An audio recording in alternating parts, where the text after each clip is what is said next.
ಶ್ರೀ ಗುರು ಬಸವಲಿಂಗಾಯ ನಮಃ.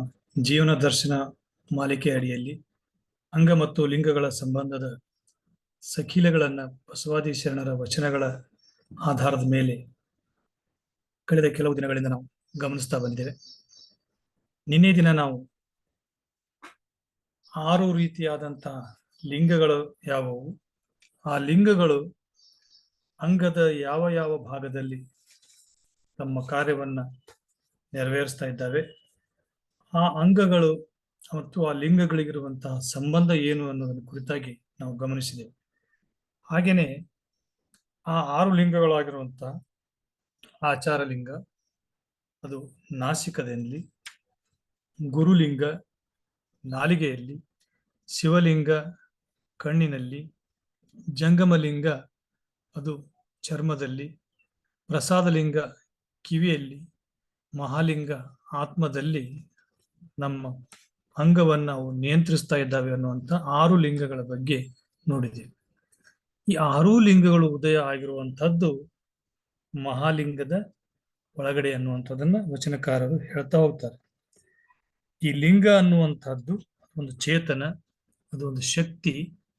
ಆ ಶಕ್ತಿ ಬಿಡುಗಡೆ ಆಗಿರುವಂತಹದ್ದು ಯಾವ ಕಾಲಘಟ್ಟದಲ್ಲಿ ಅಂತಂದ್ರೆ ಆ ಮಹಾಸ್ಫೋಟ ಏನ್ ಸಂಭವಿಸ್ತಲ್ಲ, ಬಿಗ್ ಬ್ಯಾಂಗ್ ಅಂತ ಏನ್ ಕರಿತೀವಲ್ಲ, ಆ ಒಂದು ಸಂದರ್ಭದಲ್ಲಿ ಅದು ನಿಷ್ಕಲ ಲಿಂಗ, ನಿರವಯ ಲಿಂಗ, ನಿಶೂನ್ಯ ಲಿಂಗ, ನಂತರ ಮಹಾಲಿಂಗ ಅಂತ ಹೇಳಿ ಶರಣರು ಕರೀತಾರಲ್ಲ, ಆ ಒಂದು ಹಂತದಲ್ಲಿನೇ ಸ್ಫೋಟದ ಸಮಯದಲ್ಲಿ ನಾದ, ಬಿಂದು, ಕಳೆ ಅನ್ನುವಂತ ತತ್ವಗಳು ಉಗಮವಾಗಿ ನಾದ, ಬಿಂದು, ಕಳೆಗಳ ಮೂಲಕವಾಗಿ 3 ಅಕ್ಷರತ್ರಯ ಗದ್ದುಗೆಯಲ್ಲಿ ಅಂತ ಹೇಳ್ತಾರೆ.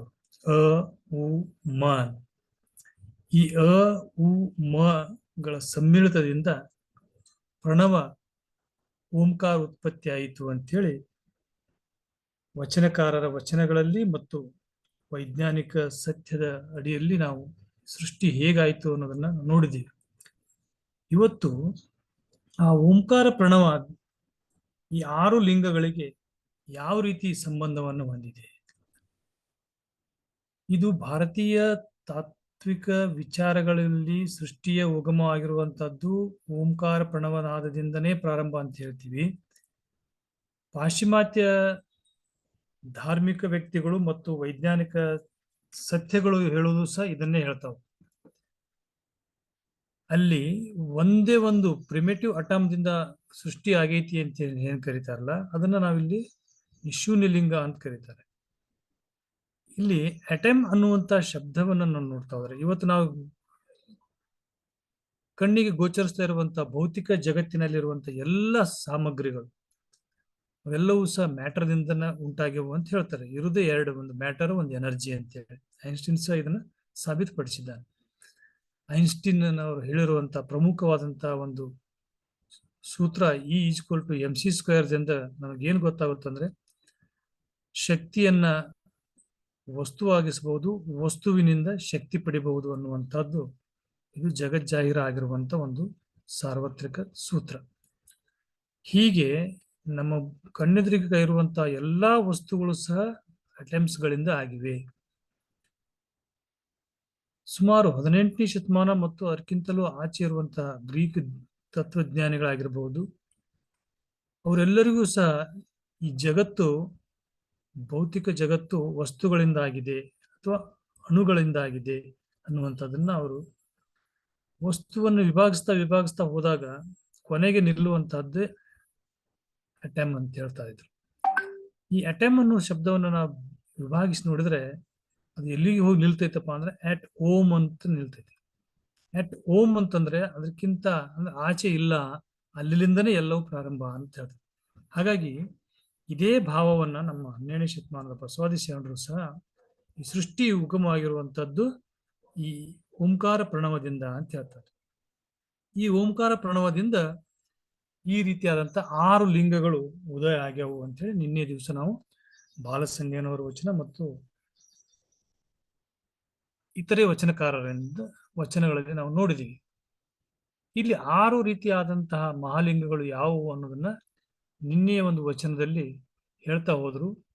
ಆಚಾರ ಲಿಂಗ ತಾರಕಾಕೃತಿಯೊಳಗ ಗುರುಲಿಂಗ ದಂಡಾಕೃತಿ ಒಳಗ, ಶಿವಲಿಂಗ ಕುಂಡಲಾಕೃತಿ ಒಳಗ, ಜಂಗಮಲಿಂಗ ಅರ್ಧಚಂದ್ರಾಕೃತಿ ಒಳಗ, ಪ್ರಸಾದಲಿಂಗ ದರ್ಪಣಾಕೃತಿ ಒಳಗ, ಮಹಾಲಿಂಗ ಜ್ಯೋತಿರಾಕೃತಿ ಒಳಗೆ ಬರ್ತದ ಅಂತ ಹೇಳಿ ನಿನ್ನೆ ನಾವು ನೋಡಿರುವಂತಹ ವಚನದಲ್ಲಿ ಬಾಲಸಂಗನವರು ಹೇಳ್ತಾ ಇದ್ರು. ಆ ಅಖಂಡ ಗೋಳಾಕಾರ ಪ್ರಣವದ ಜ್ಯೋತಿ ಸ್ವರೂಪದಲ್ಲಿ ಮಹಾಲಿಂಗ ಹುಟ್ಟಿತ್ತು. ಆ ಪ್ರಣವದ ದರ್ಪಣಾಕಾರದಲ್ಲಿ ಪ್ರಸಾದಲಿಂಗ ಹುಟ್ಟಿತ್ತು. ಆ ಪ್ರಣವದ ಅರ್ಧಚಂದ್ರಕದಲ್ಲಿ ಜಂಗಮಲಿಂಗ ಹುಟ್ಟಿತ್ತು. ಆ ಪ್ರಣವದ ಕುಂಡಲಾಕಾರದಲ್ಲಿ ಶಿವಲಿಂಗ ಹುಟ್ಟಿತ್ತು. ಆ ಪ್ರಣವದ ದಂಡಕ ಸ್ವರೂಪದಲ್ಲಿ ಗುರುಲಿಂಗ ಹುಟ್ಟಿತ್ತು. ಆ ಪ್ರಣವದ ತಾರಕ ಸ್ವರೂಪದಲ್ಲಿ ಆಚಾರಲಿಂಗ ಹುಟ್ಟಿತ್ತು. ನೋಡ, ಅಪ್ರಮಾಣ ಕೂಡಲ ಸಂಗಮ ದೇವ ಅಂತ ಹೇಳ್ತಾರೆ. ಇದು ವಚನ ಯಾವುದನ್ನ ಪ್ರಮುಖೀಕರಿಸ್ತದಪ್ಪ ಅಂದ್ರೆ ಪ್ರಣವವನ್ನ ಅದು ಪ್ರಮುಖೀಕರಿಸ್ತದೆ.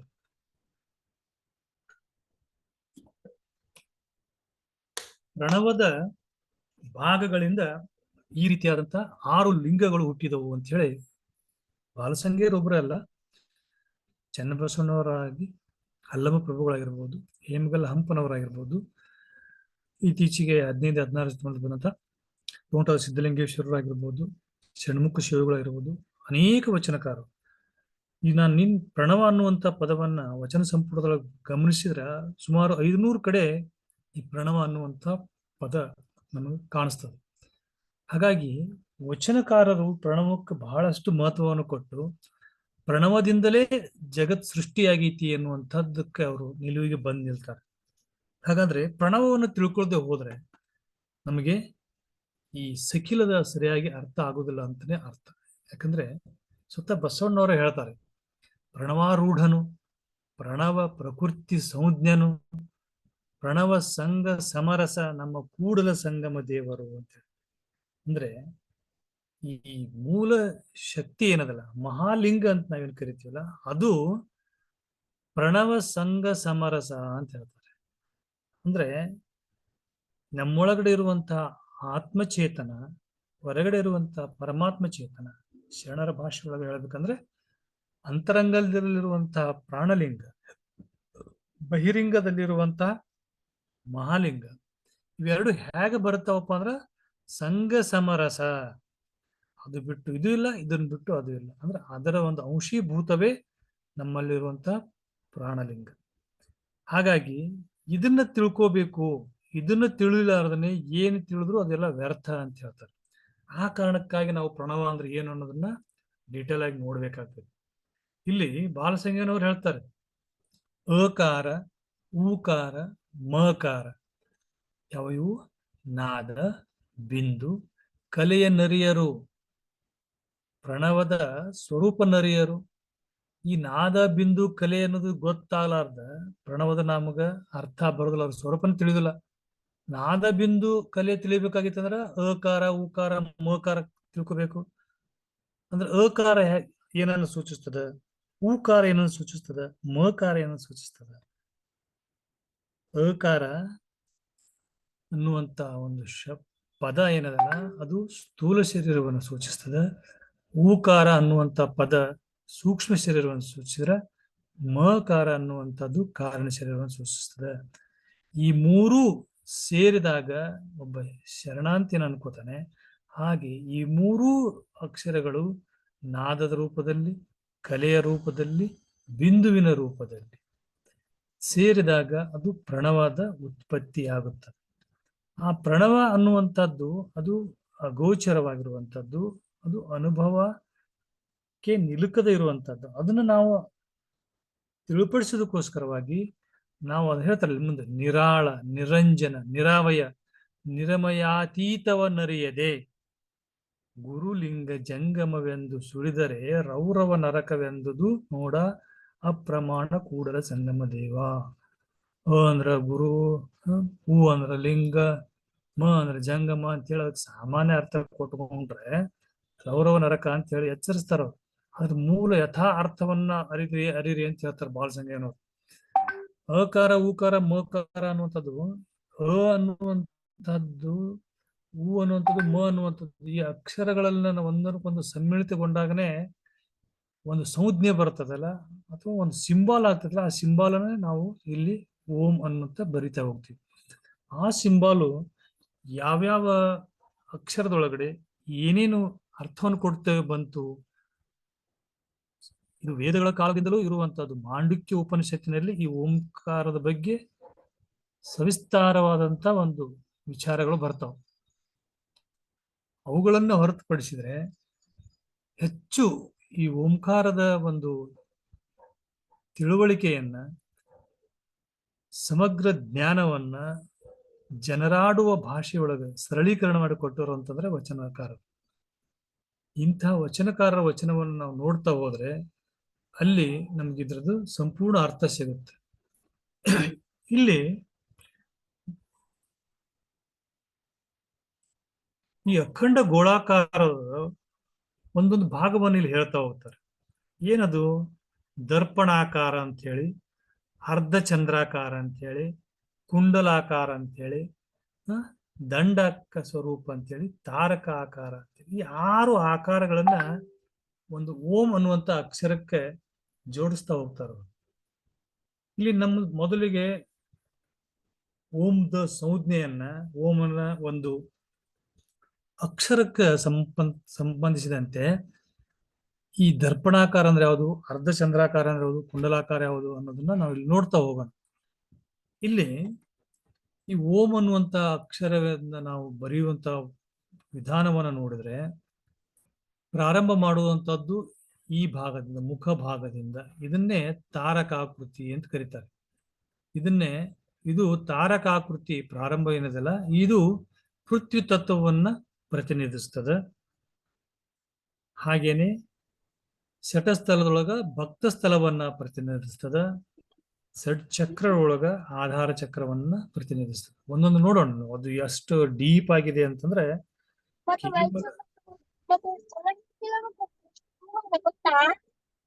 ಇದು ಕೇವಲ ಒಂದು ಅಕ್ಷರವಾಗಿ ಇಲ್ಲ. ಇದು ಬಹುಶಃ ಈ ಅಕ್ಷರ ಇದೇ ಆಕಾರಕ್ಕೆ ಬರ್ಬೇಕಾದ್ರೆ ಇದ್ರ ಹಿಂದೆ ಸಾಕಷ್ಟು ಯೌಗಿಕ ಚಿಂತನೆಗಳು ಇದಾವು ಮತ್ತು ಸಾಧನೆಯ ಒಳಗೆ ಸಾಧಕರು ಕಂಡುಕೊಂಡಂತಹ ಅಂಶಗಳು ಇದ್ದಾವು. ಜೊತೆಗೆ ಅದು ಫಿಸಿಕಲ್ ಅಪಿಯರೆನ್ಸ್, ಅದು ಆಕಾರ ಏನನ್ನು ಸೂಚಿಸ್ತದ ಅನ್ನೋದನ್ನ ನಾವು ಮುಂದಿನ ಹಂತದಲ್ಲಿ ನೋಡ್ತಾ ಹೋಗೋಣ. ಇಲ್ಲಿ ಪ್ರಾರಂಭದಲ್ಲಿರುವಂತದ್ದು ತಾರಕಾಕೃತಿ ಮುಖ. ನಂತರ ನಾವು ಇಲ್ಲಿ ಬರಿಬೇಕಾದಾಗ, ಈ ಓಂ ಅಕ್ಷರ ಬರಿಬೇಕಾದಾಗ ಇದಿಷ್ಟು ರೌಂಡ್ ಹಾಕಿದ ನಂತರ ಕೆಳಗಡೆ ಇಳಿತಾ ಹೋಗ್ತೀವಲ್ಲ, ಈ ಇಳಿಯುಜಾರು ಪ್ರದೇಶದ ಏನದಲ್ಲ ಅಕ್ಷರದ ಭಾಗ, ಇದನ್ನು ದಂಡಕಾಕೃತಿ ಅಂತ ಕರೀತಾರೆ. ಇದು ಮಕಾರವನ್ನು ಸೂಚಿಸ್ತದೆ. ಇದು ಜಲತತ್ವವನ್ನ, ಅದು ಪೃಥ್ವಿ, ಇದು ಅಪ್ಪು ತತ್ವವನ್ನ. ಇದು ಭಕ್ತ ಸ್ಥಳ ಆದರೆ ಅದು ಮಹೇಶ ಸ್ಥಳ. ಇದು ಆಧಾರ ಚಕ್ರ ಸೂಚಿಸಿದರೆ, ಇದು ದಂಡಕಾರ ಕೃತಿ ಅಂದ್ರೆ ಸ್ವಾಧಿಷ್ಠಾನ ಚಕ್ರ ಸೂಚಿಸ್ತದೆ. ಹಾಗೆ ಮುಂದುವರಿತಾ ನಾವು ಬರೆಯುವಂತ ಹಂತದೊಳಗಡೆ ಈ ಭಾಗಕ್ಕೆ ಏನು ಬರಿತೀರ, ಇಲ್ಲೆಲ್ಲೂ ಕಟ್ ಮಾಡಿ ಪೋರ್ಷನ್ ತೋರಿಸಿದೆ ನೋಡಿ. ಇಷ್ಟು ಈ ಪೋರ್ಷನ್ ಇದೆಲ್ಲ, ಇದಕ್ಕೆ ಕುಂಡಲಾಕೃತಿ ಅಂತ ಕರೀತಾರೆ. ಇದು ಸ್ವೀಕಾರವನ್ನು ಪ್ರತಿನಿಧಿಸ್ತದೆ.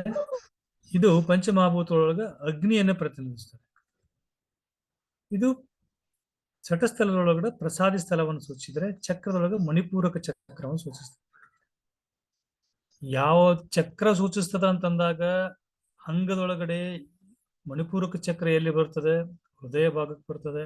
ಅಲ್ಲಿ ಹೃದಯ ಭಾಗದಲ್ಲಿ ಕುಂಡಲಾಕೃತಿ ಯಾವ ರೀತಿ ಕಾಣ್ತೈತಿ, ಒಬ್ಬ ಪೂಜಾ ನಿರತನಾದಂತಹ ಶರಣನ ಆಕಾರಕ್ಕೆ ತಗೊಂಡಾಗ ಓಂಕಾರ ಏನ್ ರೀತಿ ಕಾಣ್ತೈತಿ ಅನ್ನೋದನ್ನ ಮುಂದಿನ ಹಂತದಲ್ಲಿ ನೋಡೋಣ. ನಾವು ಈ 6 ಆಕೃತಿಗಳನ್ನ ಪರಿಚಯ ಮಾಡ್ಕೊಳ್ಳೋಣ. ಇನ್ನು ನಂತರ ಬರುವಂತ ಆಕೃತಿ ಅರ್ಧ ಚಂದ್ರಾಕೃತಿ ಅಂತೇಳಿ, ಈ ಭಾಗದಿಂದ ಹಿಡಿದು ಈ ಭಾಗದವರೆಗಿರುವಂತಹ ಅರ್ಧ ಚಂದ್ರಾಕೃತಿ. ಇದು ವಾಯು ತತ್ವವನ್ನ ಬೋಧಿಸಿದ್ರೆ, ಇಲ್ಲಿ ವಾಕಾರ ಇರ್ತದೆ, ಇಲ್ಲಿ ಅನಾಹತ ಚಕ್ರ ಬರ್ತದೆ. ನೆಕ್ಸ್ಟ್ ಬರುವಂತ ಪೋರ್ಷನ್ ಇಲ್ಲಿಂದ ಹಿಡಿದು ಇದಿಷ್ಟು ಒಂದು ಶೂನ್ಯ ರೂಪದಲ್ಲೇ ಬರಿತೀವಿ. ಇದು ದರ್ಪಣಾಕೃತಿ. ಈ ದರ್ಪಣಾಕೃತಿ ಆಕಾಶ ತತ್ವವನ್ನು ಬೋಧಿಸ್ತದೆ. ಅಂದ್ರೆ ಇದು ಶರಣಸ್ಥಲ, ವಿಶುದ್ಧಿ ಚಕ್ರ. ನಮ್ಗೆ ಗೊತ್ತಿರ್ಬೋದು, ವಿಶುದ್ಧಿ ಚಕ್ರ ಗಂಟಲಲ್ಲಿ ಬರ್ತದೆ. ಯಕಾರ ಇದು ಇಲ್ಲಿ ಕೊನೆಯದಾಗಿ ಬರುವಂತ 6ನೇ ಭಾಗ ಏನದಲ್ಲ, ಇದಿಷ್ಟು ಪೋರ್ಷನ್ ಏನ್ ಕರೀತಾರಪ್ಪ ಅಂದ್ರಾಗ ಜ್ಯೋತಿರಾಕೃತಿ ಅಂತ ಕರೀತಾರೆ. ಅಂದ್ರೆ ಇದು ಅನ್ನುವಂತ ಅಕ್ಷರದ ಶಿಖಾ ರೂಪದಲ್ಲಿ ಬಂದಿರ್ತದೆ. ಅಂದ್ರೆ ಜ್ಯೋತಿ ಇಲ್ಲಿಂದನೇ ಹಿಂಗೆ ಪ್ರಯಾಣಿಸ್ತಿರ್ತದೆ ಮೇಲ್ಗಡೆ ಮುಖವಾಗಿ. ಇದಕ್ಕೆ ಜ್ಯೋತಿರಾಕೃತಿ ಅಂತ ಕರೆದಾರೆ. ಇದು ಓಂಕಾರ, ಇದು ಆತ್ಮತತ್ವವನ್ನ, ಇದು ಐಕ್ಯ ಸ್ಥಳವನ್ನ, ಆಜ್ಞಾ ಚಕ್ರವನ್ನ. ಹೀಗೆ ಒಂದು ಪ್ರಣವ ಓಂ ಅನ್ನುವಂತ ಅಕ್ಷರಗಳೊಳಗೆ ಈ 6 ಆಕೃತಿಗಳನ್ನು ಸೂಚಿಸ್ತಾರಲ್ಲ, ಈ 6 ಆಕೃತಿಗಳಿಗೇ ಬಾಲಸಿಂಗಯ್ಯನವರು 6 ಲಿಂಗಗಳನ್ನ ಸೇರಿಸ್ತಾ ಬರ್ತಾರೆ. ಇದೇ ಸಕಿಲ. ಆಕೃತಿಗೆ ಲಿಂಗಗಳನ್ನ ಸಂಯೋಜಿಸುವುದು. ಈಗ ನೋಡ್ತಾ ಹೋಗೋಣ. ದರ್ಪಣಾಕೃತಿ, ಜ್ಯೋತಿರಾಕೃತಿಗೆ ಅಂದ್ರೆ ಮೇಲ್ಗಡೆ ಇರುವಂತ ಇದಕ್ಕೆ ಮಹಾಲಿಂಗವನ್ನ ಹುಟ್ಟಿತ್ತು ಅಂತ ಹೇಳ್ತಾರೆ. ಇದರೊಳಗೆ ದರ್ಪಣಾಕೃತಿ ಅಂದ್ರೆ ರಿವರ್ಸ್ ಬರ್ತಾ ಇದ್ದೀವಿ ನಾವು ಈ ಭಾಗಕ್ಕೆ. ಇಲ್ಲಿ ಪ್ರಸಾದ ಲಿಂಗ ಹುಟ್ಟಿತ್ತು ಅಂತ ಹೇಳ್ತಾರೆ. ನಾವು ನಿನ್ನೆ ನೋಡಿದೇವೆ. ಪ್ರಸಾದ ಲಿಂಗ ಏನಕ್ಕೆ ಸೂಚಿಸ್ತದೆ ಅಂದ್ರೆ ಅದು ಕಿವಿಯನ್ನು ಸೂಚಿಸ್ತದೆ. ಅಂದ್ರೆ ಪೂಜಾ ನಿರತವಾಗಿರುವಂತ ಒಬ್ಬ ವ್ಯಕ್ತಿಗೆ ಕಿವಿ ಭಾಗಕ್ಕೆ ನಾವು ಏನನ್ನ ಪ್ರಸಾದ ಲಿಂಗವನ್ನ ಸಮೀಕರಿಸ್ತೇವೆ. ಹಾಗೇನೆ ಕಣ್ಣಿಗೆ, ನೇತ್ರಕ್ಕೆ ಶಿವಲಿಂಗವನ್ನ, ನಾಲಿಗೆಗೆ ಗುರುಲಿಂಗವನ್ನ, ನಾಸಿಕಕ್ಕೆ ಆಚಾರಲಿಂಗವನ್ನ, ಹೃದಯಕ್ಕೆ ಮಹಾಲಿಂಗವನ್ನ, ಆತ್ಮಕ್ಕೆ ಮಹಾಲಿಂಗವನ್ನ, ಹೀಗೆ 5 ಲಿಂಗವನ್ನು ತೋರಿಸ್ತೇವಲ್ಲ. ಈ 5 ಇವು ಆಕೃತಿಗಳು. ಹೇಳ್ತಾರೆ ತಾರಕಾಕೃತಿಗೆ ಆಚಾರಲಿಂಗ, ದಂಡಕಾಕೃತಿಗೆ ಗುರುಲಿಂಗ, ಕುಂಡಲಾಕೃತಿಗೆ ಶಿವಲಿಂಗ, ಅರ್ಧಚಂದ್ರಾಕೃತಿಗೆ ಜಂಗಮಲಿಂಗ, ದರ್ಪಣಾಕೃತಿಗೆ ಪ್ರಸಾದಲಿಂಗ, ಜ್ಯೋತಿರಾಕೃತಿಗೆ ಮಹಾಲಿಂಗ. ಇವು ಯಾವ್ಯಾವ ಅಂಗ ಭಾಗದೊಳಗಡೆ ಇದ್ದಾವು ಅಂತೇಳಿ ಇದನ್ನೇ ಓಂಕಾರ ರೂಪದಲ್ಲಿ ಬರೆದು ಆ 6 ಭಾಗಗಳನ್ನ ಇಲ್ಲಿ ಸಮೀಕರಿಸ್ತಾ ಹೋಗ್ತಾರೆ. ಇದು ಇಷ್ಟೇ ಆಗಿದ್ರೆ ಪರವಾಗಿದ್ದಿಲ್ಲ. ಆದ್ರೆ ಇವುಗಳ ಕುರಿತಾಗಿ ಸ್ಥಾವರ ಲಿಂಗದ ಕಲ್ಪನೆ ಏನಿತ್ತಲ್ಲ ಪ್ರಾರಂಭದಲ್ಲಿ, ಆ ಸ್ಥಾವರ ಲಿಂಗಕ್ಕೂ ಈ 6 ಆಕೃತಿಗಳನ್ನ, 6 ಲಿಂಗಗಳನ್ನ ಸೇರಿಸ್ತಾ ಹೋಗ್ತಾರೆ. ಅವು ಯಾವ್ಯಾವ ಸೇರಿಸಿದ್ದಾರೆ ಅಂತಂದ್ರೆ ಇಲ್ಲಿ ತಾವು ಗಮನಿಸ್ತಾ ಇರಬಹುದು. ಮೊದಲನೇದು ತಾರಕಾಕೃತಿ ಅಂದ್ರೆ ಫೌಂಡೇಶನ್, ಕೆಳಗಡೆ ಏನು ಭಾಗ ಬರುತ್ತಲ್ಲ ಅದು ತಾರಕಾಕೃತಿ ಅಂತಾರೆ. ದಂಡಕಾಕೃತಿ ಅಂತಂದ್ರೆ ಮಧ್ಯ ಭಾಗದಲ್ಲಿ ಬರುವಂತಹದ್ದು. ಅರ್ಧ ಚಂದ್ರಾಕೃತಿ ಅಂತಂದ್ರೆ ಇದು ಗೋಮುಖ ಅಂತ ಕರೀತಾರೆ. ಇಲ್ಲಿ ಈ ಅರ್ಧ ಚಂದ್ರಾಕೃತಿ ಬರ್ತದೆ. ಕುಂಡಲಾಕೃತಿ ಅಂದ್ರೆ ಈ ರೌಂಡ್ ಶೇಪ್ ನ ಬರುವಂತದ್ದು. ಹಾಗೇನೆ ದರ್ಪಣಾಕೃತಿ ಅಂತಂದ್ರೆ ಇದು ಯಾಕೆ ದರ್ಪಣಾಕೃತಿ ಅಂದ್ರೆ ಅದು ದರ್ಪಣದ ರೂಪದಲ್ಲಿ ಅದು ಬಿಂಬವನ್ನ ಪ್ರತಿನಿಧಿಸ್ತದೆ. ಯಾರು ಮುಂದೆ ಕೂಡ್ತಿರ್ತಾರೋ ಅವರು ದರ್ಪಣದ ಆ ರೂಪದಲ್ಲಿ, ಅಂದ್ರೆ ಅಲ್ಲಿಂದನೇ ಬೆಳಕು ಬರುತ್ತೆ ಅನ್ನುವಂಥದ್ದು. ಇದಿಷ್ಟು ಪೋರ್ಷನ್ ಅನ್ನೇ ಬಸವಣ್ಣ ಅವ್ರು ಏನ್ ಮಾಡಿದ್ರಪ್ಪ ಅಂದ್ರೆ ಇಷ್ಟಲಿಂಗಕ್ಕೆ ತೆಗೆದುಕೊಂಡು ನೋಡೋಣ. ನಮ್ಮ ಮುಂದ್ಗಡೆ ಜ್ಯೋತಿರಾಕೃತಿ ಅಂತಂದ್ರ ಅದು ಇದ್ರ ಪ್ರಭಾವಲಯ ಏನಿರ್ತದಲ್ಲ, ಆ ಪ್ರಭಾವಲಯವನ್ನ ಜ್ಯೋತಿರಾಕೃತಿ ಅಂತ ಕರೆದ್ರು. ಇದಕ್ಕೆ ಸಂಬಂಧಪಟ್ಟಂಗೆ ಸಾಕಷ್ಟು ಇದೇ ಭಾಗಕ್ಕೆ ಇದನ್ನ ಕರೀತಾರೆ ಕುರಿತಾಗಿ ವೇದ, ಆಗಮ, ಉಪನಿಷತ್ತುಗಳಲ್ಲಿ ಮಾಹಿತಿ ಸಿಗ್ತೈತಿ. ಅದು ಮಂಡೋಕ ಉಪನಿಷತ್ತುಗಳಲ್ಲಿ ಇದ್ರ ಬಗ್ಗೆ ಸಾಕಷ್ಟು ವಿಚಾರ ಇದೆ. ಬಟ್ ನಾವು ಅದಕ್ಕೆ ಹೆಚ್ಚು ಒತ್ತು ಕೊಡದೇನೆ ಬಸವಾದಿ ಶರಣರ ವಿಚಾರದೊಳಗೆ ಇದಕ್ಕೂ ಏನು ಹೇಳ್ತಾರ ಅನ್ನೋದ್ರ ಬಗ್ಗೆ ವೈಚಾರಿಕವಾಗಿ ನೋಡ್ತಾ ಹೋದ್ರೆ, ಹಾಗೇನೆ ದೇವನಾಗರಿ ಲಿಪಿಯಾಗಿರುವಂತ ಈ ಓಂ ಅನ್ನುವಂಥದ್ರಲ್ಲಿ ಆಕೃತಿಗಳು ಏನೇನು ಬರ್ತಾವೆ. ತಾರಕಾಕೃತಿ ಇದನ್ನು ಬರಿಬೇಕಾದಾಗ ಈ ಶೇಪ್ ನಲ್ಲಿ ಬರೀತಾರೆ. ಹಾಗಾಗಿ ಇಲ್ಲಿ ಒಂದೊಂದು ಆಕೃತಿಗಳನ್ನ ಒಂದೊಂದು ಭಾಗಕ್ಕೆ ಹೇಳ್ತಾ ಹೋಗ್ತಾರೆ. ಇದು ತಾರಕಾಕೃತಿ, ಇದು ದಂಡಕಾಕೃತಿ, ಆಮೇಲೆ ಕುಂಡಲಾಕೃತಿ ಈ ಪೋರ್ಷನ್ ಮೇಲ್ಗಡೆದ್ದು, ಅರ್ಧ ಚಂದ್ರಾಕೃತಿ ಅಂತಂದ್ರೆ ಇಲ್ಲಿ ಚಂದ್ರನ ಆಕಾರದ ಬರುವಂಥದ್ದು, ದರ್ಪಣಾಕೃತಿ ಅನ್ನುವಂಥದ್ದು ಈ ಪಾಯಿಂಟ್, ಜ್ಯೋತಿರಾಕೃತಿ ಅನ್ನೋದ್ರೆ ಇದು ಪ್ರಭಾವಲಯ, ಇದು ಜ್ಯೋತಿರಾಕೃತಿ. ಇಲ್ಲಿ ಸ್ವಲ್ಪ ನಾವು ಗಮನಿಸ್ತಾ ಬಂದ್ರೆ ತಮ್ಗೆಲ್ಲರಿಗೂ ಒಂದು ಆಶ್ಚರ್ಯ ಆಗ್ಬೋದು. ಈ ಓಂ ಅನ್ನುವಂತ ಈ ದೇವನಾಗರಿ ಅಕ್ಷರದೊಳಗಡೆ ದೇವನಾಗರಿ ಅಕ್ಷರವೇ ಆಗಿರುವಂತ ಅ ಅನ್ನುವಂಥದ್ದು ಈ ಪೋರ್ಷನ್. ಹಾಗೇನೆ ಉ ಅನ್ನುವಂಥದ್ದು ಇಲ್ಲೇ ಇದೆ. ಮ ಅನ್ನುವಂಥದ್ದು ಎಕ್ಸಾಕ್ಟ್ ಮ ಅಲ್ಲ, ಅದು ಅನ್ನುವಂಥದ್ದು ಹಮಿಂಗ್ ಅಂತ ಬರ್ತದೆ, ಅಂತ ಹೇಳಿ. ಅನ್ನುವಂಥದ್ದು ಉಚ್ಚಾರಿಸೋದಕ್ಕೆ ಹೋದ್ರೆ ಅದನ್ನ ಲಿಪಿಗೆ ತರೋದಕ್ಕೆ ಆಗುವುದಿಲ್ಲ. ಅದಕ್ಕೆ ಅರ್ಧ ಚಂದ್ರಾಕೃತಿ ಮತ್ತು ಒಂದು ಬಿಂದುವನ್ನ ಮೂಲಕ ಹಮ್ಮನ್ನ ಸೂಚಿಸ್ತಾರೆ. ಇದು ನಮ್ಮ ಉಚ್ಚಾರಕ್ಕೆ ಸಂಬಂಧಪಟ್ಟಂತ ಅ ಉ ಮ ಗಳ ಒಂದು ಸಂಯೋಜಿತವಾದಂತ ಒಂದು ಸಂಯುಕ್ತ ಅಕ್ಷರ ಇದು. ಹೀಗೇನೆ ಕನ್ನಡಕ್ಕೆ ತಂದ್ರೆ ಇದನ್ನ ಸ್ವಲ್ಪ ಈ ಭಾಗವನ್ನ, ಇದೆಷ್ಟು ಭಾಗವನ್ನು ಕಟ್ ಮಾಡಿ ಇಲ್ಲಿ ಹಾಕೊಂಡ್ಬಿಟ್ಟು ಇದು ಓ ಆಗ್ತದೆ. ಈ ಭಾಗಕ್ಕೆ ಹೀಗೆ ತಂದ್ಬಿಟ್ರೆ ಇದನ್ನು ತಂದು ಇಲ್ಲಿ ಶಿಖಾರೂಪದ ಬರೆದ್ಬಿಟ್ರೆ ಓಂ ಆಗಿಬಿಡ್ತದೆ. ಎಕ್ಸಾಕ್ಟ್ ಇದೆ. ಕನ್ನಡ ಅಕ್ಷರಗಳಿಗೆ ಓಂಕು ಮತ್ತು ಹಿಂದಿಯ ಓಂಗೂ ಇದು ಆಕಾರದೊಳಗೆ ಸೇಮ್ ಇದೆ. ಅಲ್ಲಿಯೂ ತಾರಕಾಕೃತಿ ಅಂದ್ರೆ ಇದೇ ಈ ಪೋರ್ಷನ್ ಹೇಳ್ತಾರೆ, ಕುಂಡಲಾಕೃತಿ ಅಂದ್ರೆ ಇದೇ ಪೋರ್ಷನ್ ಹೇಳ್ತಾರೆ. ತಾವು ಗಮನಿಸಬಹುದು ಇಲ್ಲಿ ಇದೇ ಪೋರ್ಷನ್ ಅನ್ನ ಅವರು ಸೇಪ್ ಚೇಂಜ್ ಮಾಡಿಕೊಂಡು ಅ ಅನ್ನುವಂತ ಅಕ್ಷರಕ್ಕೆ ಬಂದರೆ, ಇವುಗಳನ್ನ ಇಲ್ಲಿ ಹೂವಕ್ಕೆ ಈ ಸೈಡ್ ತಗೊಂಡು ಹೂ ಮಾಡ್ತಾರೆ. ಇದು ಜ್ಯೋತಿರಾಕೃತಿ ಏನಿದೆಯಲ್ಲ ಈ ಪೋರ್ಷನ್ ಅನ್ನು ಅವರು ಇಲ್ಲಿ ಅರ್ಧ ಚಂದ್ರಾಕೃತಿಗೆ ಬಳಕೆ ಮಾಡ್ತಾರೆ. ಹೀಗೆ ಈ ಓಂ ಅನ್ನುವಂಥದ್ದನ್ನ ನಾವು ಗಮನಿಸ್ತಾ ಹೋದ್ರೆ ಬಹಳಷ್ಟು ಇದು ಯೋಗಿಕ ಅರ್ಥವನ್ನ ಕೊಡ್ತದೆ. ಆ ಕಾರಣಕ್ಕಾಗಿ ಯಾವ್ಯಾವ ಭಾಗದಲ್ಲಿ ಯಾವ್ಯಾವ ಆಕೃತಿಗಳು ಯಾವ್ಯಾವ ತತ್ವವನ್ನ ಅಡಗಿಸಿಟ್ಟುಕೊಂಡಿದ್ದಾವೆ ಅನ್ನೋದನ್ನ ಇಲ್ಲಿ ನೋಡ್ತಾ ಹೋಗ. ನೀಲಂನವ್ರು ಹೇಳ್ತಾರೆ, ಅಧಿಕ ತೇಜೋನ್ಮಯ ಬಸವ, ಅನಾದಿ ತತ್ವಮೂರ್ತಿ ನೀನೇ ಅಯ್ಯ ಬಸವ.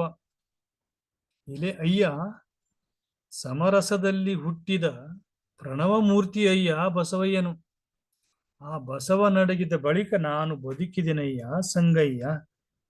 ಈ ವಚನದೊಳಗಡೆ ಪ್ರಾರಂಭದಲ್ಲಿ ವಚನ ಪ್ರಾರ್ಥನೆ ಮಾಡುವ ಹೊತ್ತಿನಾಗ ಪ್ರಣವಾರೂಢನು, ಪ್ರಣವ ಸ್ವರೂಪನು, ಪ್ರಣವ ಪ್ರತಿಷ್ಠ ಸಮಂಗಸ ನಮ್ಮ ಕೂಡಲ ಸಂಗಮ ಅಂತ ನಾವು ವಚನ ಹಾಡಿರಲ್ಲ ತಾಯಿಯರು. ಆ ಪ್ರಣವ ಅನ್ನುವಂಥ ಅಕ್ಷರಗಳು ಅ ಉ ಮ ಅದವಲ್ಲ, ಇದು ಬಹಳ ಗಂಭೀರವಾದಂತ ಮತ್ತು ಅಷ್ಟೇ ಚಿಂತನೆ ಮಾಡುವಂತ ವಿಚಾರ. ಏನಂದ್ರೆ ಅ ಉ ಮ ಅಕ್ಷರಗಳು ಏನನ್ನ ಸೂಚಿಸ್ತಾವಲ್ಲ ಪ್ರಣವಕ್ಕೆ, ಈ ಯೋಗಿಕ ಅರ್ಥದೊಳಗ ಅಂತಂದ್ರೆ ಚಕ್ರಗಳು ಜಾಗೃತ ಮಾಡ್ತಾ ಹೋದಾಗ, ಮೂಲಾಧಾರ ಚಕ್ರದಿಂದ ಸ್ವಾಧಿಷ್ಠಾನ, ಅನಾಹತ, ವಿಶುದ್ಧಿ, ಆಜ್ಞಾ, ಸಹಸ್ರ, ಈ ಶಿಖಾ ಚಕ್ರ, ಹೀಗೆ ಚಕ್ರಗಳಿಗೂ ಜಾಗೃತ ಮಾಡ್ತಾ ಮಾಡ್ತಾ ಹೋದಾಗ ಕೊನೆಗೆ ಏನ್ ತಲುಪ್ತದಲ್ಲ ಆಧ್ಯಾತ್ಮಿಕವಾಗಿರುವಂತ ಆ ಸಹಸ್ರ ಚಕ್ರ, ಸಹಸ್ರನಾಡಿ ಚಕ್ರ, ಅಲ್ಲಿ ಇರುವಂತ ಪದಗಳು ಬ ಸ ವ ಅಂತದವು. ಅದು ಬಹುಶಃ ಈ ಬಸವಣ್ಣನವರ ಹೆಸರಿನ ಬ ಸ ವ ಅನ್ನೋಕ್ಕಿಂತ ಪೂರ್ವದಲ್ಲಿನೇ ಅಲ್ಲಿ ಓಂಕಾರಕ್ಕನೇ ಬಸವ ಅಂತ ಹೆಸರಿದೆ. ಒಂದೊಂದು ಚಕ್ರದಲ್ಲಿರುವಂತಹ ದಳಗಳು ಸಂಖ್ಯೆ, ಆ ದಳಗಳಿಗೆ ಅನುಗುಣವಾಗಿ ಅಕ್ಷರಗಳು, ಆ ಅಕ್ಷರಗಳನ್ನ ಕಡಿಮೆ ಆಗ್ತಾ ಕೊನೆಗೆ ಬಸವ ಅನ್ನುವಂತ 3 ಅಕ್ಷರಗಳು ನಿಲ್ತಾವು. ಆ 3 ಅಕ್ಷರಗಳು ಬಸವ ಅನ್ನುವುದೇ ಅ ಉ ಮ ಅನ್ನುವಂಥದ್ದು, ಅದು ಪ್ರಣವವೇ ಬಸವ ಅಂತೇಳಿ. ಇದ್ರ ಕುರಿತಾಗಿ ಸಾಕಷ್ಟು ವಚನಗಳು ಇದಾವು. ವಚನಕಾರರು ಅದನ್ನ ಗುರುತಿಸಿದ್ದಾರೆ. ಸ್ವತಃ ಬಸವಣ್ಣನವರೇ ತಮ್ಮ ವಚನದಲ್ಲಿ ಹೇಳ್ತಾರೆ, ಬಸವ ಬಾರಯ ಮರ್ತ್ಯಲೋಕದೊಳಗೆ ನಾನೊಬ್ಬನೇ ಭಕ್ತ. ಅಲ್ಲಿ ಬಸವ ಬಾರಯ ಅಂತೇಳಿ ಸ್ವತಃ ಬಸವಣ್ಣವ್ರು ಕರಿಬೇಕಾಗಿತ್ತಪ್ಪ ಅಂದ್ರ ಅದು ಮೂಲ ಚೇತನದ ಹೆಸರು ಬಸವ. ಅದನ್ನೇ ಇಲ್ಲಿ ಹೇಳ್ತಾರ ಅವರು ನೀಲಮ್ಮ ತಾಯಿಯವರು, ಅಧಿಕ ತೇಜೋನ್ಮಯ ಬಸವ. ಆ ಒಂದು ಬೆಳಗಿನೊಳಗೆ ಬೆಳಗು, ಮಹಾ ಬೆಳಗು, ಶತಪತ್ರ ಕಮಲ ಕರ್ಣಿಕಾ ಮಧ್ಯದಲ್ಲಿ ಸ್ವತಃ ಸಿದ್ಧನಾಗಿಪ್ಪ ನಮ್ಮ ಕೂಡಲ ಸಂಗಮ ದೇವ ಅಂತ ಏನ್ ಕರೀತಾರಲ್ಲ ಬಸವಣ್ಣವರು, ಅಂತಹ ಒಂದು ಜ್ಯೋತಿ ಸ್ವರೂಪ. ಆ ಜ್ಯೋತಿ ಸ್ವರೂಪದ ಅಥವಾ ಎಲ್ಲಾ ಸೃಷ್ಟಿಗೆ ಮೂಲವಾಗಿರುವಂತಹ ಆ ಮಹಾಲಿಂಗವೇ ಬಸವ ಅನ್ನುವಂತ ಅಕ್ಷರಗಳದಾವು. ಅದಕ್ಕೆ ಅನಾದಿ ತತ್ವ ಮೂರ್ತಿ ನೀನೇ ಅಯ್ಯ ಬಸವ ಅಂತ ಹೇಳ್ತಾರೆ ನೀಲಮ್ಮ ತಾಯಿಯವರು. ಬಸವ ಅನ್ನುವಂತಹದ್ದು ಕೇವಲ ವ್ಯಕ್ತಿಗತವಾಗಿ ನಾವು ನೋಡ್ತಾ ಬಂದಿದ್ದೀವಿ. ಆ ವ್ಯಕ್ತಿಗತ ಅಲ್ಲದು, ಆಧ್ಯಾತ್ಮಿಕ ಸತ್ಯನೇ ಬಸವ.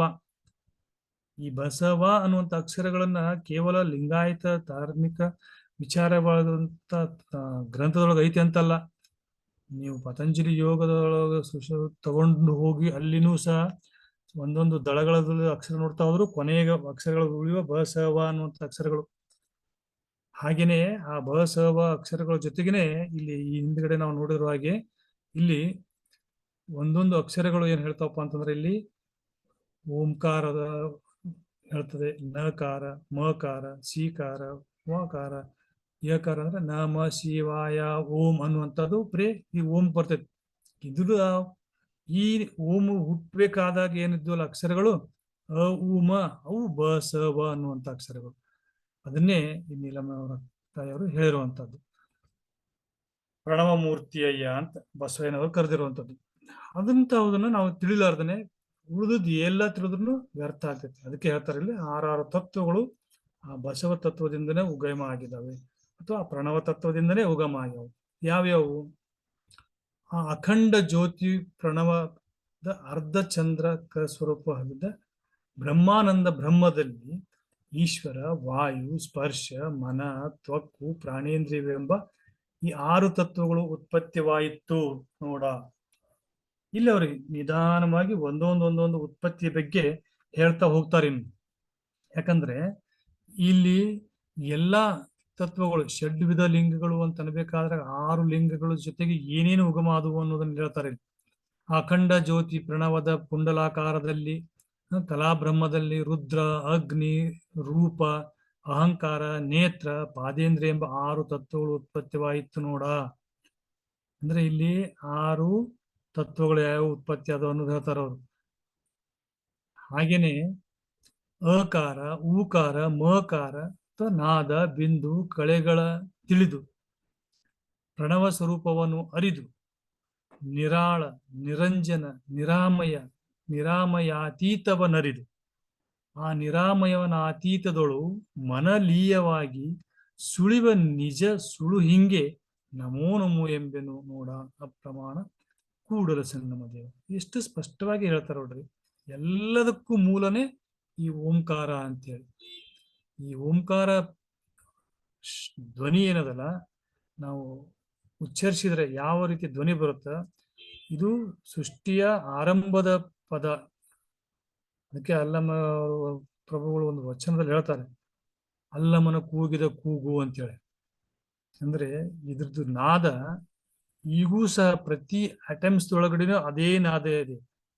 ನಾವು ಒಂದು ಗಂಟೆಯನ್ನು ಬಾರಿಸಿದ್ರೆ ಯಾವ ರೀತಿಯಾಗಿ ಶಬ್ದ ಉತ್ಪತ್ತಿ ಆಗುತ್ತಲ್ಲ, ಆ ಶಬ್ದದ ಉತ್ಪತ್ತಿ ಅಕಾರ ಆದ್ರೆ ಅದರ ಪ್ರಸಾರಣ ಊಕಾರ, ಅದರ ಐಕ್ಯವೇ ಮಕಾರ. ಹಾಗಾಗಿ ಇದೇ ರೀತಿಯಾದಂತಹ ಶಬ್ದವನ್ನ ವ್ಯೋಮದೊಳಗಡೆ ಗಗನಯಾತ್ರಿಗಳು ಕೇಳಿದ್ದಾರೆ. ಇದೇ ಸೌಂಡ್ನೇ ಬರುತ್ತದೆ ಅಲ್ಲಿಯಾದ್ರೂ ಸಹ.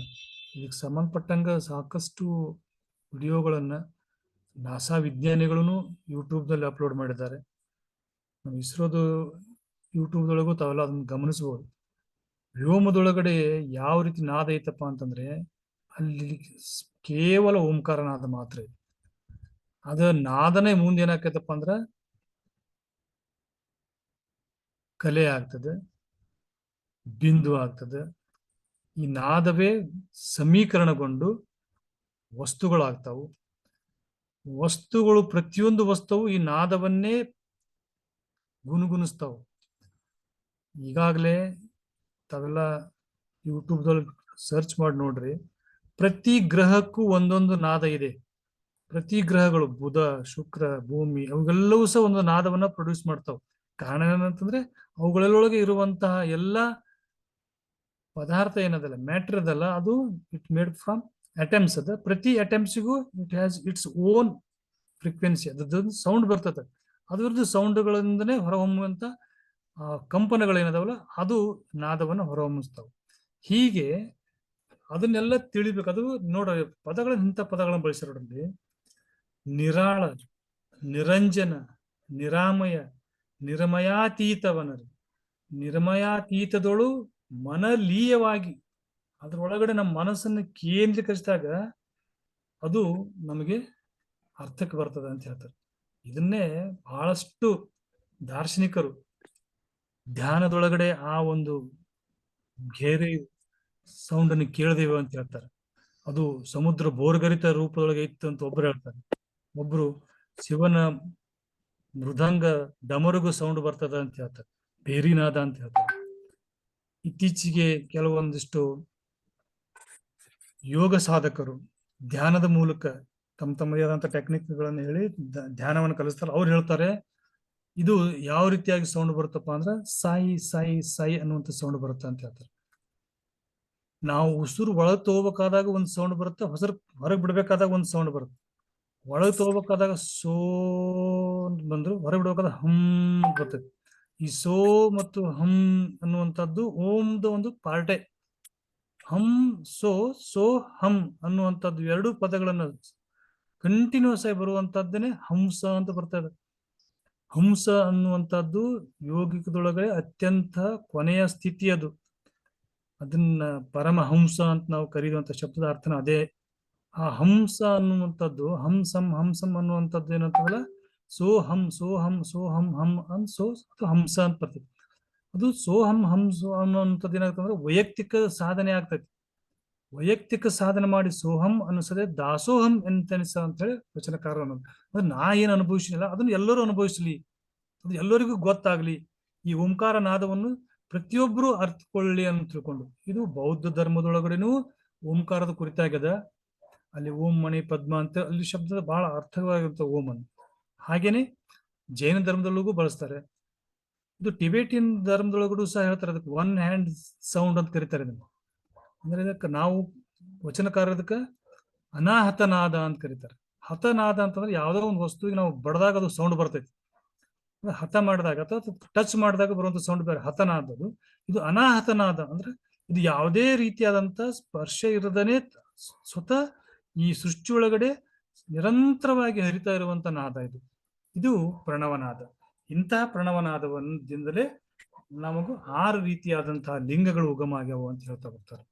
ಇಲ್ಲಿ ಸಿದ್ದರಾಮೇಶ್ವರರು ಹೇಳ್ತಾರೆ, ಅಕಾರ ಪ್ರಣವದಿಂದ ಸ್ಥೂಲ ದೇಹ ಉದ್ಗತವಾಯಿತು, ಊಕಾರ ಪ್ರಣವದಿಂದ ಸೂಕ್ಷ್ಮ ದೇಹ ನಿರ್ಮಲವಾಯಿತು, ಮಕಾರ ಪ್ರಣವದಿಂದ ಕಾರಣ ದೇಹ ಕರ್ಮ ಬೀಜವ ಅಳಿಯಿತು,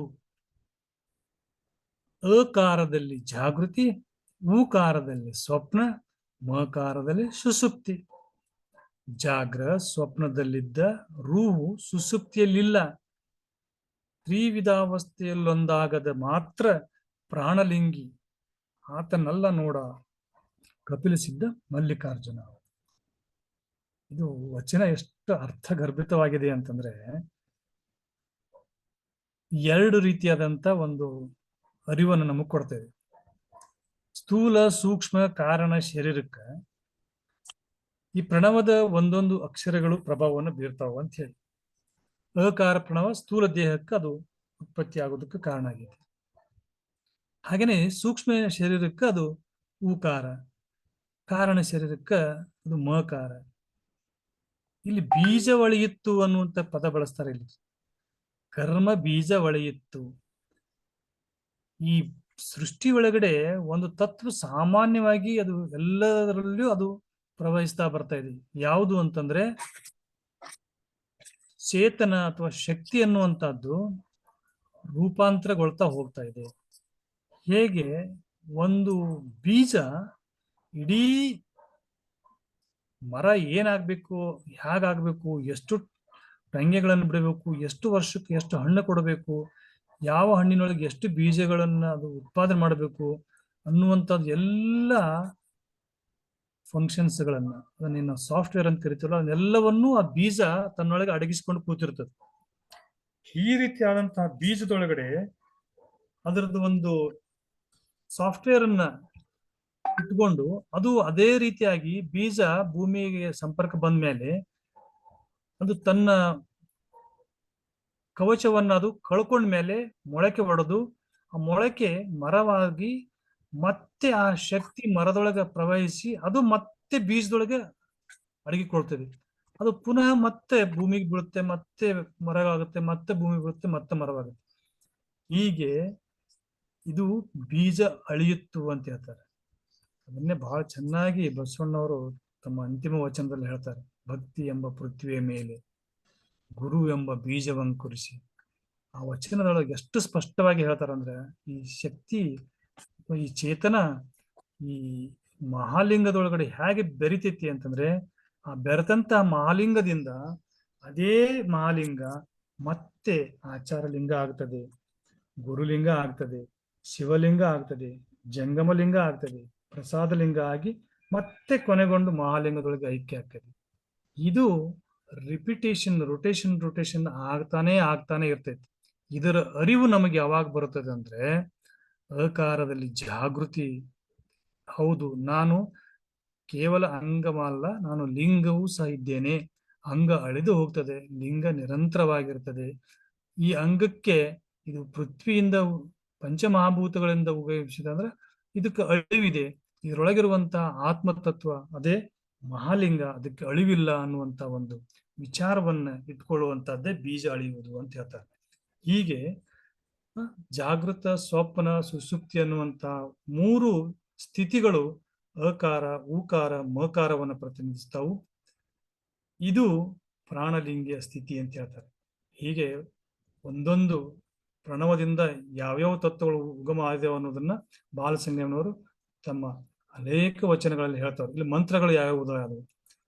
ಜ್ಯೋತಿ ಸ್ವರೂಪದಲ್ಲಿ ಹೃದಯ ಮಂತ್ರ, ದರ್ಪಣಾಕಾರದಲ್ಲಿ ಶಿರೋ ಮಂತ್ರ, ಅರ್ಧ ಚಂದ್ರಾಕಾರದಲ್ಲಿ ಶಿಖಾ ಮಂತ್ರ, ಕುಂಡಲಾಕಾರದಲ್ಲಿ ಕವಚ ಮಂತ್ರ, ದಂಡ ಸ್ವರೂಪದಲ್ಲಿ ನೇತ್ರ ಮಂತ್ರ, ತಾರಕ ಸ್ವರೂಪದಲ್ಲಿ ಅಸ್ತ್ರ ಮಂತ್ರ, ಹಾಗೇನೆ ಜ್ಯೋತಿ ಸ್ವರೂಪದಲ್ಲಿ ಐಕ್ಯನು ಉತ್ಪತ್ತಿ.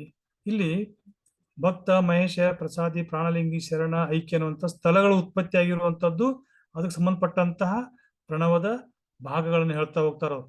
ಈ ಕೆಳಲಿಂದ ಹೋಗ್ತಾ ಹೋದ್ರೆ ನಾವು ತಾರಕದಲ್ಲಿ ಭಕ್ತ, ದಂಡಕದಲ್ಲಿ ಮಹೇಶ, ಕುಂಡಲಾಕಾರದಲ್ಲಿ ಪ್ರಸಾದಿ, ಅರ್ಧಚಂದ್ರದಲ್ಲಿ ಪ್ರಾಣಲಿಂಗಿ, ದರ್ಪಣದಲ್ಲಿ ಶರಣ, ಜ್ಯೋತಿ ಸ್ವರೂಪದಲ್ಲಿ ಐಕ್ಯ. ಹೀಗೆ ಬಹಳಷ್ಟು ವಿಚಾರಗಳನ್ನು ಬಾಲಸಂಗಯ್ಯನವರು ಸಮಗ್ರವಾಗಿ ಈ ಪ್ರಣವದ ಕುರಿತಾಗಿ ವಚನಗಳನ್ನು ಬರೆದಿದ್ದಾರೆ. ಇಲ್ಲಿ ತಾರಕ ಸ್ವರೂಪದಲ್ಲಿ ಗಂಧ, ದಂಡಕ ಸ್ವರೂಪದಲ್ಲಿ ರಸ, ಕುಂಡಲಾಕಾರದಲ್ಲಿ ರೂಪು, ಅರ್ಧಚಂದ್ರಾಕಾರದಲ್ಲಿ ಸ್ಪರ್ಶನ, ದರ್ಪಣಾಕಾರದಲ್ಲಿ ಶಬ್ದ, ಜ್ಯೋತಿರೋಧದಲ್ಲಿ ಪರಿಣಾಮ. ಇದು ಈ ರೀತಿಯಾಗಿ ಒಂದೊಂದು. ಹಾಗೇನೆ ತಾರಕ ಸ್ವರೂಪದಲ್ಲಿ ಸುಚಿತ್ತ, ದಂಡಕಾರದಲ್ಲಿ ಸುಬುದ್ಧಿ, ಕುಂಡಲಾಕಾರದಲ್ಲಿ ನಿರಹಂಕಾರ, ಅರ್ಧಚಂದ್ರಾಕಾರದಲ್ಲಿ ಸುಮನ, ದರ್ಪಣಾಕಾರದಲ್ಲಿ ಜ್ಞಾನ, ಜ್ಯೋತಿರ್ದೊಳಗ ಭಾವ. ಇವು ಹಸ್ತಗಳು ಅಂತ ಬರ್ತಾವು. ಈ ಷಡ್ವಿಧ ಲಿಂಗಗಳಿಂದನೇ ನಾವು 216 ಲಿಂಗಗಳನ್ನ ಅಥವಾ 216 ಸಕಿಲಗಳನ್ನ ಅಧ್ಯಯನ ಮಾಡ್ತೀವಿ. ಆ 216ಗಳು ಒಂದೊಂದು ಯಾವ ರೀತಿಯಾಗಿ ಪ್ರಣವ ಜೊತೆಗೆ ಸಂಬಂಧವನ್ನು ಹೊಂದಿದ್ದಾವು ಅಂತ ಹೇಳ್ತಾರೆ. ತಾರಕದೊಳಗ ಪೃಥ್ವಿ, ದಂಡಕದೊಳಗ ಅಪ್ಪು, ಕುಂಡಲದೊಳಗ ತೇಜ, ಅರ್ಧಚಂದ್ರಾಕೃತಿಯೊಳಗ ವಾಯು, ದರ್ಪಣಾಕಾರದಲ್ಲಿ ಆಕಾಶ, ಜ್ಯೋತಿ ಸ್ವರೂಪದಲ್ಲಿ ಆತ್ಮ ಅಂತೇಳಿ. ಹೀಗೆ ಒಂದೊಂದು ಮುಖಗಳ ಬಗ್ಗೆನೂ ಹೇಳ್ತಾ ಹೋಗ್ತಾರೆ. ದರ್ಪಣಾಕಾರದಲ್ಲಿ ಈಶಾನ್ಯ ಮುಖ, ಅರ್ಧಚಂದ್ರದಲ್ಲಿ ತತ್ಪುರುಷ ಮುಖ, ಕುಂಡಲಾಕಾರದಲ್ಲಿ ಅಘೋರ ಮುಖ, ದಂಡಕ ಸ್ವರೂಪದಲ್ಲಿ ವಾಮದೇವ ಮುಖ, ತಾರಕ ಸ್ವರೂಪದಲ್ಲಿ ಸಜ್ಜೋಜಾತ ಮುಖ ಅಂತೇಳಿ. ನೆಕ್ಸ್ಟ್ ಇಲ್ಲಿ ಆತ್ಮಗಳು ಅಥವಾ ದೇವತೆಗಳು ಅಂತ ಬರ್ತದೆ. ಅವು ಯಾವ್ಯಾವ ಬರ್ತಾವೆ? ಜ್ಯೋತಿ ಸ್ವರೂಪದಲ್ಲಿ ಆತ್ಮ, ದರ್ಪಣದಲ್ಲಿ ಸದಾಶಿವ, ಅರ್ಧಚಂದ್ರದಲ್ಲಿ ಈಶ್ವರ, ಕುಂಡಲದಲ್ಲಿ ರುದ್ರ, ದಂಡಕದಲ್ಲಿ ವಿಷ್ಣು ಅಂತೇಳಿ. ಹೀಗೆ ಭಕ್ತಿಗಳ ಬಗ್ಗೆ ಹೇಳ್ತಾ ಹೋಗ್ತಾರೆ. ಜ್ಯೋತಿಕದಲ್ಲಿ ಸಮರಸ ಭಕ್ತಿ, ದರ್ಪಣಾಕಾರದಲ್ಲಿ ಆನಂದ ಭಕ್ತಿ, ಅರ್ಧಚಂದ್ರಕದಲ್ಲಿ ಅನುಭವ ಭಕ್ತಿ, ಕುಂಡಲಾಕಾರದಲ್ಲಿ ಅವಧಾನ ಭಕ್ತಿ, ದಂಡಕ ಸ್ವರೂಪದಲ್ಲಿ ನೈಷ್ಠಿಕಾ ಭಕ್ತಿ, ತಾರಕ ರೂಪದಲ್ಲಿ ಸದ್ಭಕ್ತಿ ಅಂತ ಹೇಳಿ. ಕಲೆಗಳ ಬಗ್ಗೆ ಹೇಳ್ತಾ ಹೋಗ್ತಾರೆ. ಜ್ಯೋತಿ ಸ್ವರೂಪದಲ್ಲಿ ಶಾಂತ್ಯಾತೀತರ ಕಲೆ, ದರ್ಪಣಾಕಾರದಲ್ಲಿ ಶಾಂತ್ಯಾತೀತ ಕಲೆ, ಅರ್ಧಚಂದ್ರಕದಲ್ಲಿ ಶಾಂತಿ ಕಲೆ, ಕುಂಡಲಾಕಾರದಲ್ಲಿ ವಿದ್ಯಾಕಲೆ, ದಂಡಕ ಸ್ವರೂಪದಲ್ಲಿ ಪ್ರತಿಷ್ಠಾ ಕಲೆ, ಪ್ರಣವ ತಾರಕದೊಳಗ ನಿವೃತ್ತಿ ಕಲೆ ಅಂತೇಳಿ. ಇನ್ನು ಅಹಂಕಾರ ಹಸ್ತದ ಬಗ್ಗೆ, ಹಸ್ತಗಳ ಬಗ್ಗೆ ನಾವು ಆಗುತ್ತಾನೆ ನೋಡಿದೀವಿ. ಇದೇ ರೀತಿಯಾಗಿ ಇನ್ನ ವೇದಗಳು ಅಂತ ಬರ್ತಾವ 6. ಆ ವೇದಗಳು ಬೇರೆ, ಈ ವೇದಗಳು ಬೇರೆ. ಈಗ ನಾವು ಪ್ರಣವದ ಜೊತೆಗೆ ಉತ್ಪತ್ತಿ ಆಗಿರೋದ್ರಿಂದ ನಾವು ಈಗ ಈ ಷಡ್ವಿಧ ಸಕಿಲಗಳೊಳಗೆ ನಾವು ಇವಿಷ್ಟನ್ನ ನೋಡಿದೆವು ಅಂದ್ರೆ ಮುಂದಿನ ಒಂದು ಸಕಿಲಕ್ಕೆ ಹೋಗೋದಕ್ಕೆ ಸುಲಭ ಆಗ್ತದೆ ಅನ್ನೋದು ಕಾರಣಕ್ಕಾಗಿ ನಾನಿಲ್ಲಿ ವೇಗವಾಗಿ ಆ ಒಂದೊಂದು ಪ್ರಣವದೊಳಗೆ ಯಾವ್ಯಾವ ರೀತಿಯಾದಂತಹ ವೇದಗಳು ಉಗಮ ಆದವು. ತಾರಕದೊಳಗ ಋಗ್ವೇದ, ದಂಡಕದೊಳಗ ಯಜುರ್ವೇದ, ಕುಂಡಲದೊಳಗ ಸಾಮವೇದ, ಅರ್ಧಚಂದ್ರದೊಳಗ ಅಥರ್ವ ವೇದ, ದರ್ಪಣಾಕಾರದೊಳಗ ಗಾಯತ್ರಿ, ಜ್ಯೋತಿ ಸ್ವರೂಪದೊಳಗೆ ಅಯಜಪ ಬರ್ತದೆ. ಹೀಗೆ ಶಬ್ದ, ರೂಪ, ಸ್ಪರ್ಶ, ರಸ, ಗಂಧ ಇವುಗಳು ಸಹ ಯಾವ್ಯಾವ ಸ್ವರೂಪದೊಳಗ ಯಾವ್ಯಾವ ರೀತಿ ಉತ್ಪತ್ತಿ ಆದವು ಅನ್ನೋದನ್ನ ಹೇಳ್ತಾ ಹೋಗ್ತಾರೆ. ಇದನ್ನ ಪ್ರಾರಂಭದಲ್ಲಿ ನೋಡಿದ್ದೀವಿ. ಘ್ರಾಣ, ಜೀವಿಯ, ನೇತ್ರ, ತಪ್ಪು, ಸ್ತೋತ್ರ, ಮನಸ್ಸು ಯಾವ್ಯಾವ ಆಕಾರದಲ್ಲಿ ಹುಟ್ಟುತ್ತಾವು ಅಂತೇಳಿ. ಹಾಗೇನೆ ಮುಖಗಳು ಈಶಾನ್ಯ, ತತ್ಪುರುಷ, ಅಘೋರ, ವಾಮದೇವ, ಸಜ್ಜೋಜಾತ ಅಂತೇಳಿ ಇವುಗಳನ್ನು ನಾವು ಹಿಂದಿನ ಒಂದು ಸಂಚಿಕೆಯೊಳಗೆ ನೋಡಿದ್ದೀವಿ. ಇವಿಷ್ಟು ಅಖಂಡ ಜ್ಯೋತಿರ್ಮಯವಾಗಿರುವಂತಹ ತಾರಕ ಸ್ವರೂಪದಲ್ಲಿ, ಕುಂಡಲಾಕಾರ ಜ್ಯೋತಿ ಸ್ವರೂಪದಲ್ಲಿ ಅಕಾರ, ಉಕಾರ, ಮಕಾರ, ಅವ್ರ ಜೊತೆಗೆ ಅವು ಶಕ್ತಿಗಳು ಯಾವ ಬರ್ತಾವು ಅನ್ನುವಂಥದ್ದನ್ನ ನಾದ, ಬಿಂದು, ಕಲೆಗಳು ಸೇರಿ ಪರಶಕ್ತಿ ಆಗ್ತದೆ, ಅದು ಅಖಂಡ ಲಿಂಗ ಆಗ್ತದೆ ಅಂತ ಹೇಳಿ ಹೇಳ್ತಾರೆ. ಇವಿಷ್ಟು ನಾವು ಇಲ್ಲಿವರೆಗೆ ಗಮನಿಸಿರುವಂತಹ ಷಡ್ವಿಧ ಲಿಂಗಗಳು, ಷಡ್ವಿಧ ಸಖಿಲಗಳ ಒಂದು ಸಮಗ್ರವಾದಂತಹ ಒಂದು ಚಿತ್ರಣವನ್ನ ನೋಡೋದಾದ್ರೆ ಈ ಒಂದು ಕೋಷ್ಟಕದ ವಿವರವನ್ನ ನಾಳೆಯ ದಿನ ಸಂಚಿಕೆ ಒಳಗ ಸಮಗ್ರವಾಗಿ ಇವುಗಳ ಕುರಿತಾಗಿನೇ ವಿವರವಾದಂತ ಅಧ್ಯಯನವನ್ನ ನಾಳೆ ದಿನ ನೋಡೋಣ. ಇಲ್ಲಿವರೆಗೆ ಷಡ್ವಿಧ ಲಿಂಗಗಳು ಮತ್ತು ಷಡ್ವಿಧ ಸಖಿಲ ಕುರಿತಾಗಿ ಅನುಭವ ಹಂಚಿಕೆಗೆ ಅವಕಾಶ ಮಾಡಿಕೊಟ್ಟಂತ ಎಲ್ಲ ಶರಣ ತಂದೆ ತಾಯಿಗಳ ಪವಿತ್ರಾತ್ಮಕ್ಕೆ ಶರಣಾರ್ಥಿಯನ್ನು ಹೇಳ್ತಾ ಇವತ್ತಿನ ಒಂದು ಅನುಭವಕ್ಕೆ ಪುನರಾಮ ಇರ್ತೇನೆ. ಸರ್ವರಿಗೂ ಶರಣಾರ್ಥಿ.